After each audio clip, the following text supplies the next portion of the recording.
20% of teenagers will face depression before they reach adulthood. 12% of that 20% will turn to suicide. She walked like a hurricane, a storm cloud melody rising and falling within the crevice of her chest, droplets of liquid sorrow falling from her eyelids. Her destruction was premeditated. Classmates and townsfolk blamed the blindness of her parents, said her home life was unfortunate, but had yet to realize it was their wrongdoings that shoved her fragmented soul over the edge of sanity. A person can only take so much. She had been bullied. Her innocence forced into Facebook rumors, her pride seduced into contorted cocktails of lusty lies. She was victimized. A product of the corrupt environment around her, she had no choice but to pick up the shattered pieces of herself that remained and dispose of them. Her suicide shook the entire town.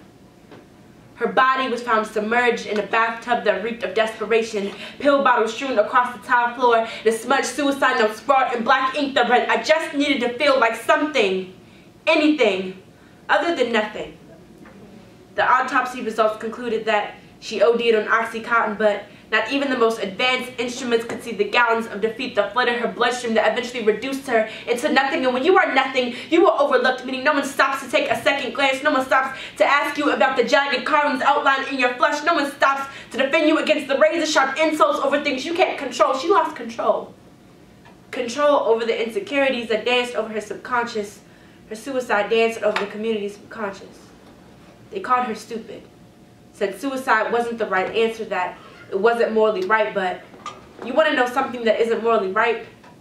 Hurting someone so much emotionally that makes them think suicide is the only answer. Fact, suicide is the third leading cause of death in people aged 12 to 18. An insufficient school and home environment are the #1 contributing factors to those suicides.